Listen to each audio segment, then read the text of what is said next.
on sait que le déluge, c'est la punition. Sur quoi? Sheva mitzvot bnei Noach. Ce qu'on appelle les 7 mitzvot, les Noachim. Principalement 2 fautes. C'était quoi? Il y avait le vol. Le vol et La médisance. Non. Le manque de sniout. Ah, sniout. Comment elle dit dans le temps, c'est ce qui est écrit, que les malachim, ils ont dit à Hachem, tu as vu, hein, tu as créé l'homme, tu ne nous as pas écoutés. Si nous, on descendait en bas, on n'aurait pas fauté. Alors, il y a les anges qui sont descendus sur terre, donc ils ont reçu les forces humaines, et eux-mêmes, c'est les plus grands fauteurs. Ils ont vu les belles filles, comme la camarade a dit, malheureusement, ça nous rappelle ce qu'on voit ici. On a dit, les gens, ils étaient nus dans la rue. Alors, je veux dire, si nu, c'est au sens propre du terme, ça veut dire en moitié nu. Apparemment, quand tu vois les descriptions de nos sages, c'est comme aujourd'hui. Ouais. Il n'y avait aucune limite, on a dit, aucune limite, ouais. Entre hommes, avec les animaux. C'est la Gemara nous dit. Je ne sais pas si les animaux, comment elle parle de ça, mais c'est très possible parce que c'est la nature des choses. Mais on parle. Oui, il parle de tout ça. La description de ce qu'on voit aujourd'hui, de ce qu'on veut légitimer aujourd'hui, c'était ça le Dora Maboul, le vol. Et, c'est-à-dire, la Gemara dit la signature du décret a été à cause du vol. Mais c'est Beikar, la mauvaise conduite vis-à-vis. Je ne sais pas comment on va appeler ça en français, il y a un mot, j'ai oublié. La perversion. Au point où même les malachim, ils ne tenaient pas. Moi, toujours, je me pose la question, si des malachim n'ont pas pu tenir, qu'est-ce qu'Hachem veut de nous? Qu'est-ce que tu penses? Je pense qu'aujourd'hui, après la Torah, on a la force de le faire. On a la force de le faire. Bon, il y en a un qui a résisté, donc tout le monde peut le faire. Très bien. La Gemara a dit que Sefat Tzadik, c'était incompréhensible. Un jeune de 17 ans, la Gemara a dit quand Rabban Gamliel a raconté ça, je ne sais pas quel César, il a dit, tiens, menteur. Un jeune de 17 ans, la maîtresse de la maison qui vient, la Gemara a dit, pendant 1 an, 3 fois par jour, elle changeait d'habit pour s'embellir devant lui. Et lui, il la regardait même pas. C'est pas possible. On a dit, mais en tout cas, grâce à ce que Sefat Tzadik a réussi, le peuple juif, tout être humain jusqu'à présent, tout juif jusqu'à présent, il peut résister à ces tentations. Alors, on peut résister parce que grâce à Yosef, parce qu'on a la Torah, et c'est vrai que le plus important, c'est la précaution. C'est pour ça qu'il y a une interdite de yichoud, on n'a pas le droit de s'isoler avec une femme. Il faut prévoir. Puisque le Yetzer Hara est fort, tout ce que le Yetzer Hara il est fort, ouais, je crève de faim et j'adore le McDo, je ne sais pas ce que c'est, mais disons, je donne un exemple parce que c'est l'exemple qui est le plus simple. Alors, je rentre affamé et j'en sens un truc, je ne résiste pas et je mange. Mais je ne pouvais pas résister. Il fallait, je te comprends, une fois que tu es rentré, tu peux pas résister, mais ne rentre pas. Il faut prendre des précautions. Et on peut. On voit qu'on peut. C'est grâce à la Torah. C'est pour ça que les exigences d'un non-juif ne sont pas les exigences d'un juif. Beaucoup de choses. Mais les exagérations, c'est sûr que c'est possible. Et des fois, quand l'homme il est tellement tordu, alors Hachem, il est obligé de les détruire. Hachem a détruit les animaux aussi. Pourquoi? J'explique le Maharal, parce que quand il y a la faute dans l'air, ouais, ça influence même les animaux. Ouais. C'est-à-dire, les perversions qu'on voit chez les hommes, ça crée de la toum'a. On va traduire la toum'a par une énergie, une mauvaise énergie. Elle va influencer les animaux. Les animaux eux-mêmes vont se conduire pas comme il faut, et ils vont aller entre minche et l'omino, le lion avec le tigre. Quelque chose qui n'est pas la nature. On peut changer la nature, mais c'est l'homme par sa conduite qui l'a changé. C'est la raison pour laquelle Hachem il avait besoin même de détruire 3 tfachim, la partie supérieure de la terre, parce que la terre était contaminée par cette toum'a des fautes des gens. C'est pour ça qu'Hachem, on peut faire teshuva, quand on fait teshuva, c'est cette force de transformer. Mais s'il n'y a pas la teshuva, Hachem est obligé, ouais, il y a un terrain contaminé, il faut enlever toute la surface de la terre. C'est ce qu'Hachem il a fait.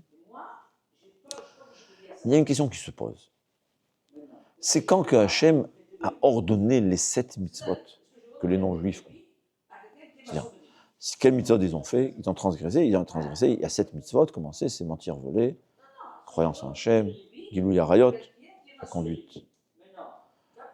Gilou Yarayot, tout ce qui est interdit, jurer en vain, il y avait manger, ne pas manger des animaux vivants, intéressant, ouais. Bien que les insectes vivants, c'est possible que c'est pareil. Ouais, mais voilà, on voit la grimace. Donc, il les a imposés avant le déluge. Alors, la question se pose. Si ces lois, les lois noachides, ont été ordonnées à Noach, donc elles n'étaient pas là avant. Alors comment ça se fait que Hachem, il punit quelqu'un d'avoir volé alors qu'il ne lui a jamais dit de ne pas voler? Comment on peut punir une perversion quand Hachem n'a jamais donné l'ordre de ça, n'a pas interdit explicitement? Alors, en vérité, c'est une marloquette dans la Gemara, c'est une marloquette de Rambam et Rabbeinu Nissim. Dans la Gemara, il y a un avis que les Sheva Mitzvot Bene Noach ont été ordonnés à Adam Arishon. Mais la Gemara, il y a un autre avis, que c'est Noach. Alors, comment on peut punir? Ouais, excusez. Comment ça se fait qu'après la génération, donc après le déluge, donc l'humanité a été c'est renouvelé grâce à Noach et à ses enfants? Ouais. Comment ça se fait qu'il y a eu à nouveau des dérapages, c'est-à-dire d'autres qui sont mis à vouloir défier Dieu, à devenir idolâtres, alors qu'ils ont... Ça s'est retombé, c'est la Gemara dit, qu'il y a des choses qui ont été faites. C'est vrai que le monde, mais ça recommence à se dégrader. Pourquoi il n'y a pas eu à nouveau des tzadikim, enfin des générations de tzadikim? Il y a eu des dégradations. Comme Yaakov, il y a eu des... Yaakov, il y a le libre arbitre, Hachem, il ne peut pas trop se mêler. Ouais. C'est quoi? Hachem, comme je dis, Hachem ne peut pas nous forcer à devenir tzadik. Il nous aime, et une fois par jour ou une fois par semaine, il nous envoie un rappel, il nous réveille. Mais il ne peut pas nous lever du lit. Parce que sinon, on ne mérite rien. Mais il nous pique. Réveille-toi, réveille-toi. Tout être humain, il peut te dire qu'il y a souvent des rappels de Dieu. Sauf les grands Réchaïm, que je me trouve vraiment, il n'y en a rien. Ça, il faut vraiment être un vrai rachat. Que je me trouve, il en a marre de lui, il dit laisse celui-là qui s'en aille. Ouais. Mais Hachem, il nous réveille. Les gens ne comprennent pas. Voilà, comme on a dit qu'à Rayot, ça a commencé, j'ai oublié par qui. Mais c'est vrai. Normalement, c'est propre, une fois que c'était propre. Mais les athlètes. C'est petit à petit que je veux dire, la dégradation, elle n'est jamais comme on voit dans le monde, jusqu'à présent. Quand je m'aperçois que quand on était jeune, on nous parlait d'un monde tellement dégradé. Mais quand tu vois par rapport à aujourd'hui, c'est un monde sadique, c'est un monde cachère. Aujourd'hui, c'est pas mieux, il y a tellement de dégradation dans tout. Quoi. Dans la rue, tu vois des gens habillés d'une façon que tu ne peux plus ouvrir tes yeux. Alors que quand on était jeune, c'était pas vraiment comme ça. Oui, c'est empiré. C'est empiré. C'est de pire en pire. C'est de pire en pire, sans parler qu'il y ait des nouvelles théories, toutes sortes d'idéaux qui sont vraiment contraires, totalement contraires à la Torah.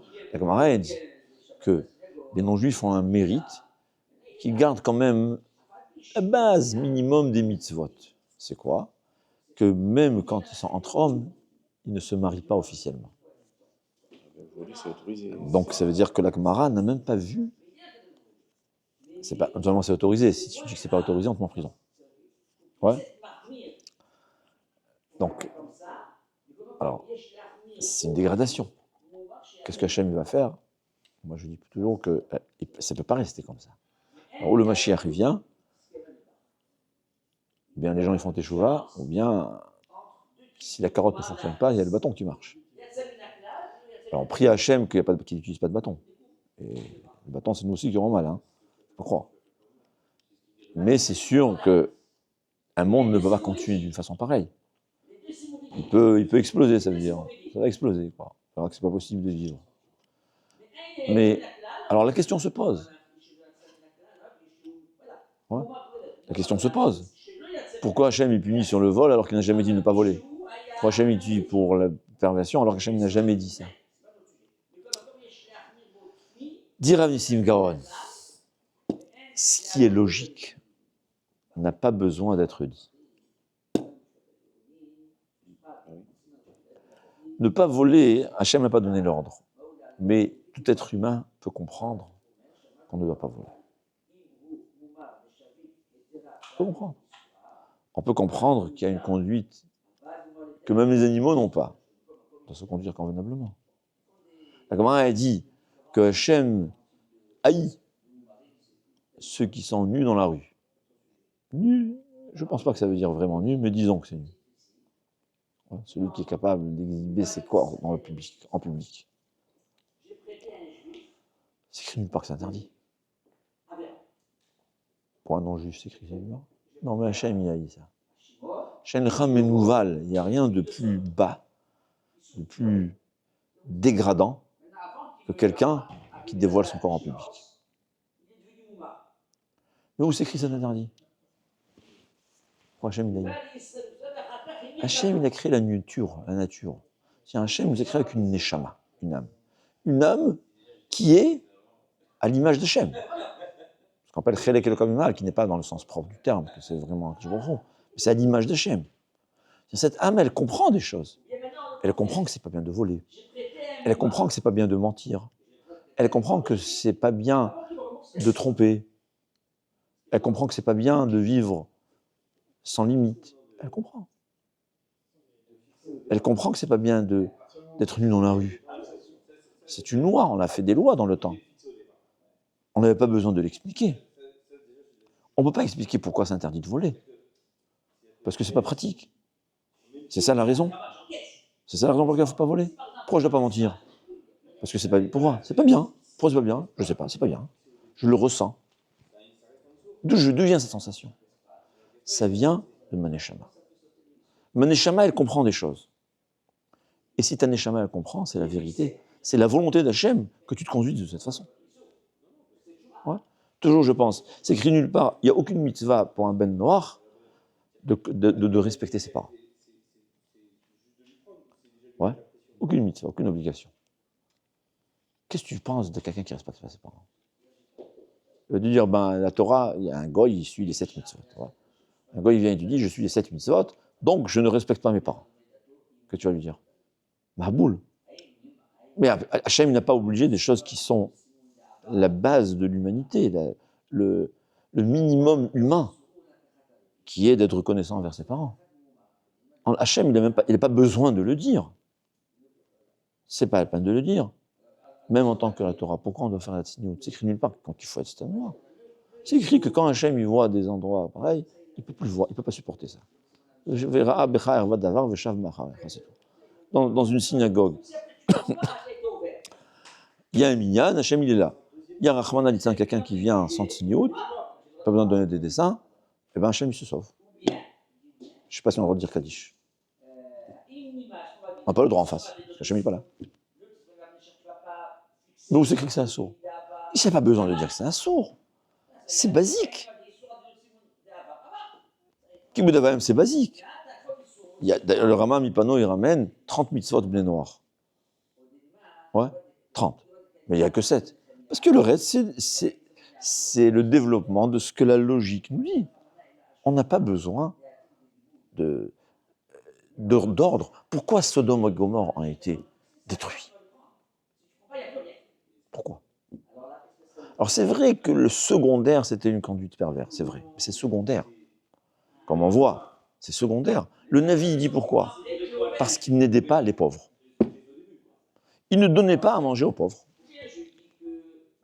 Ils avaient une philosophie de vie qui disait que les pauvres travaillent. Si on donne trop de tzedaka, les pauvres ils vont se mettre à être des parasites. C'est une philosophie de vie. C'est pour ça qu'Hachem les a détruits. Mais attends, ça ne fait même pas partie de mitzvot bnei noach d'aider les pauvres. C'est écrit quelque part dans la Torah. Nous, dans la Torah, elle nous dit tu dois aider ton frère parce que c'est un frère. Mais lui, les goyim, il te dit c'est pas mon frère, lui. Un goy, il n'a pas de mitzvah de ve'ahavta l'iracha kamocha. Oui. Mais une civilisation qui interdit l'aide aux pauvres, pourquoi Hachem a détruit Sodome et Gomorrhe? Parce qu'il y avait la fille de l'autre qui avait aidé un pauvre, et on l'a. Ouais, on a vu que tous les pauvres mouraient, tous les pauvres qui se disent. Elle dit que Sodome et Gomorrhe c'était un pays prospère, donc les pauvres venaient. pour un peu avoir, se dit, ils vont nous aider. Alors il y avait une loi qui est, on n'a pas le droit de porter atteinte à l'économie de Sodome et Gomorrhe. Si on aide les pauvres, tu te rends compte, aujourd'hui on a 1000, si tu as donné de la tzedaka, il y aura demain 10 000, et après il y aura 100 000, après il y aura 200 000, qu'est-ce qu'on va faire? Lorsque la Torah te dit donne. Et si demain il y aura 10 000, tu ne pourras pas, tu ne peux pas. Mais ce n'est pas vrai, parce que quand tu donnes 1000, Hachem il donnera tellement que tu pourras donner à 10 000.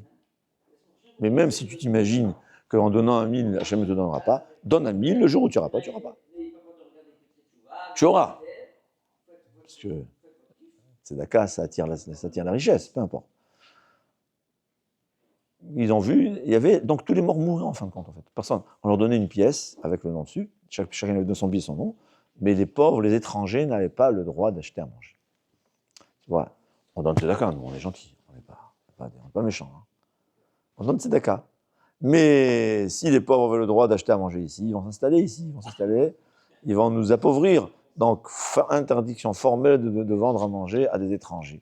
Et ils voient qu'un pauvre, il a réussi, tout le monde mourrait de faim, et celui-là est resté vivant. Alors, c'était, en effet, on a amené le service secret, jusqu'à qu'on a découvert que c'était la fille de l'autre. Qu'est-ce qu'ils ont fait? On a enduit de miel, jusqu'à qu'elle s'est fait piquer par les abeilles, et elle est morte. Et c'est écrit que c'est ce qui a fait signer leur décret. Ketzalakata, Hachem est venu. C'est ça qui a fait. Mais c'est écrit quelque part dans le Mitzvot de Noir qu'il faut donner tzedaka. Il n'y a pas. Mais c'est la logique. La Torah, elle n'est pas venue te dire ce qui est logique. La majorité des mitzvot logiques ne sont pas écrites explicitement dans la Torah.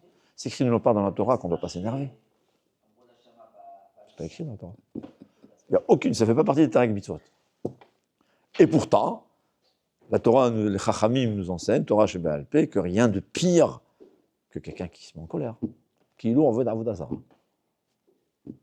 Ouais. Où c'est écrit dans la Torah qu'il faut avoir pitié? C'est pas écrit. À ma connaissance.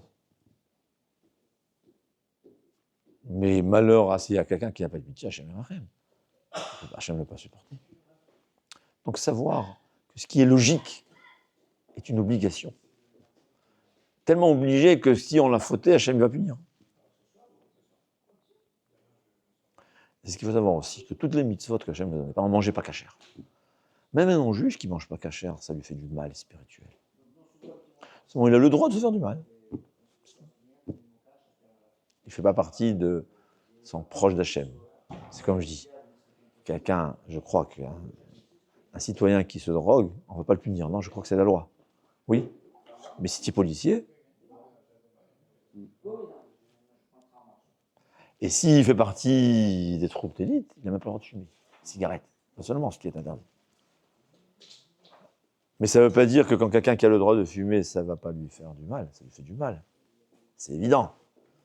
Un non-juif a le droit de se faire du mal. Je ne parle pas des mitzvot obligatoires comme Tfilin ou Shabbat. Je parle des interdits. Ce qui n'est pas cachère, c'est pas bon pour n'importe qui. Il a le droit de se faire du mal. Son droit. Un juif, comme il est proche d'Hachem, il n'a pas le droit. Ça fait partie de l'armée d'Hachem. Un soldat, il n'a pas le droit de prendre, de se droguer, sinon ses troupes d'élite ne peuvent pas fumer. Mais en tout cas, comprendre une chose. Ce qui est logique n'a pas besoin d'être dit. Parce que ce qui est logique, c'est ce que ta neshama comprend tout seul. Ouais. Le Shabbat, il faut être Avraham Avinu pour le comprendre tout seul.